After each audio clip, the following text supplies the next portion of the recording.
안녕하세요. 나무 아카데미입니다. 오늘은 3-2단원 비상 매체 자료 또 매체가 나왔습니다. 우리 3-1단원도 매체 단원이었죠.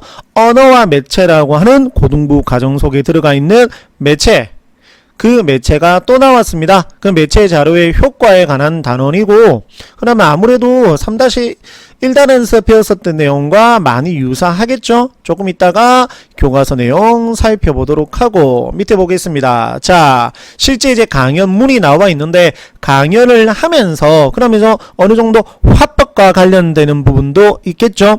자, 그러면서 다양한 매체 자료를 활용했을 것입니다. 자, 설명적 구체적 성격을 지니고 있고 소재는 무섭습니다. 지진. 그 다음 주제는 지진과 관련된 다양한 정보와 지진 발생 시 대처법에 대해서 설명을 하고 있고, 강연 중에 질문을 던져 듣는 이의 주의를 환기 불러일으키는 겁니다. 집중시키는 겁니다. 그 다음 가장 중요한 것, 다양한 매체 자료. 좀 이따가 다 정리되어 있는 걸 살펴볼 것입니다.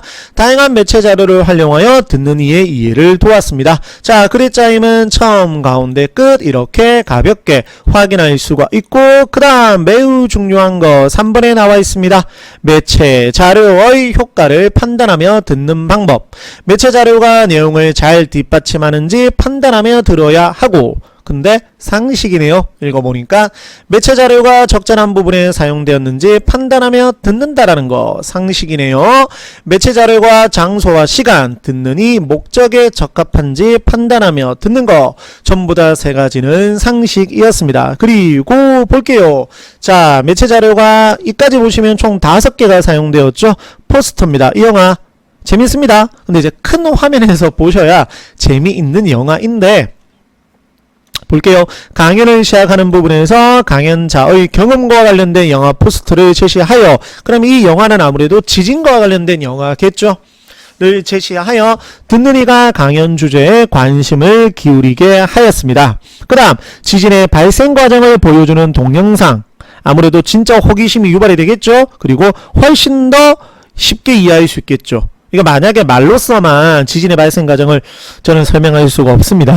이렇다 저렇다 하면 이해가 잘 안 되잖아요. 근데 이렇게 뭐를 통해서 보여주면, 동영상을 통해서 보여주면 훨씬 더 이해가 쉽게 될 것입니다. 그래서 지진의 발생 과정을 보여주는 동영상을 중간에 제시하여 분위기를 또 주의 집중 환기할 수 있으며 지진이 발생하는 과정을 쉽게 이해할 수 있습니다.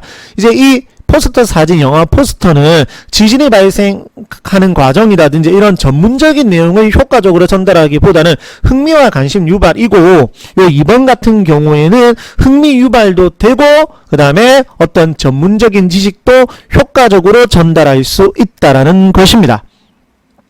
그 다음 지진 피해 사진도 관심 흥미 유발이겠죠. 이 지진 피해 사진을 통해서 어떤 전문적인 지식을 제대로 전달할 수 있는 것은 아니겠죠. 그래서 지진으로 피해를 입은 마을의 사진을 제시하여 지진 피해가 매우 심각하다는 것을 실감나게 느끼게 합니다. 관심과 흥미 유발, 똑같은 말이겠죠. 그 다음 4번 세계의 지진대 그림. 자, 이것은 뭡니까? 전문적인 내용을 쉽게 이해할 수 있는 거잖아요. 그래서 세계의 지진대 그림을 제시하여 지진이 발생하는 지역을 한눈에 파악하도록 해주며 불의 고리가 무엇을 가리키는지 쉽게 이야기합니다. 그 다음 지진 대치법표. 이것도 이제 주의 관심 불러일으킬 수 있고 전문적인 내용을 보다 조금 한눈에 잘 알아볼 수 있게끔, 우리가 지금 위에 지금 교과서 내용도 좀 이따가 살펴보겠지만 그거 보기 전에 이 내용부터 먼저 살펴보는 이유도 마찬가지겠죠. 이렇게 정리되어 있는 것을 보시면 훨씬 더 이해가 쉽기 때문이겠죠. 마찬가지입니다.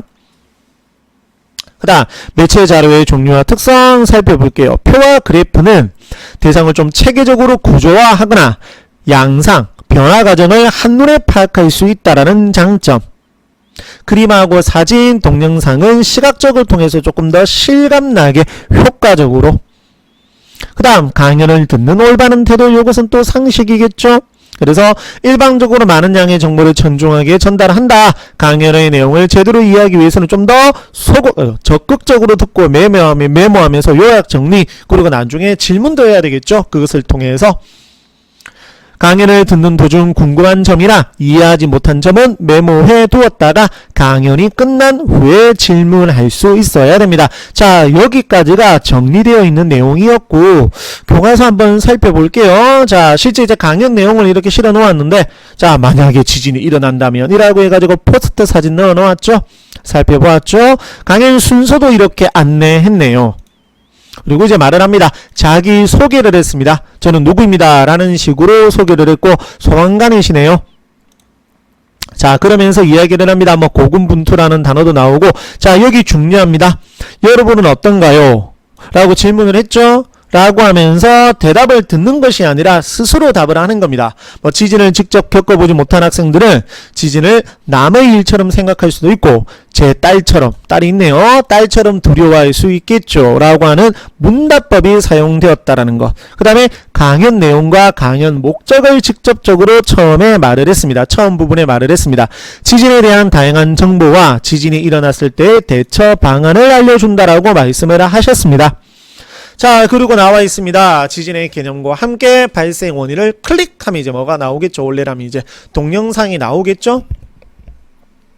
아까 살펴봤었던 내용이고, 자, 보세요. 다음 영상을 보면서 보는 거죠. 그럼 이제 훨씬 더 이제 이후의 설명들에 대해서 학생들이, 청중들이 이해하기 쉽게 되겠죠. 그 다음에 요 사진도 마찬가지죠. 효과적으로. 와, 정말 무섭죠. 이 해일이잖아요. 해일. 어우, 무섭다. 어우, 무서워. 그래서 여기 보시면 이것과 같은 매체 자료를 활용할 수 있는 것을 묻는 문제에서 뭐 죽기 전에 꼭 봐야 할 세계자연유산 이런 것에 옳은 선지로 많이 출제가 되었습니다. 그 다음에 여기 보면 나와 있죠. 사진 자료를 활용하여 지진 피해 사례를 실감나게 보여주었다.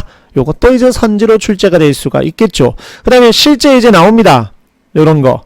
그래서 뭐 내용 일치 형태로 출제를 해서 잘못된 선지로 만들었죠. 여기는 이렇게도 출제가 가능하고, 그 다음에 지진이 자주 발생하는 지역, 아까 불의 고리였나요? 맞죠?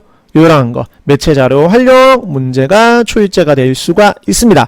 그 다음에 쭉 내려가 볼게요. 역시나 매체였고, 아까 보여드렸던 지진 발생 시 대처법, 그리고 요거 표가 효과적인 까다, 그림이 효과적인 까다, 요러한 거 말로써 하는 것보다는 이렇게 그림으로 보여주면 훨씬 더 청중들이 이해하기가 쉽겠죠.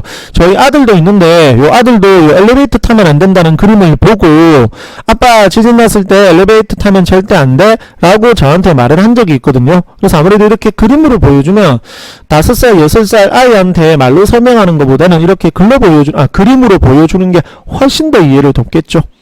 그런 내용이고, 마지막에 이렇게 강연을 마칩니다.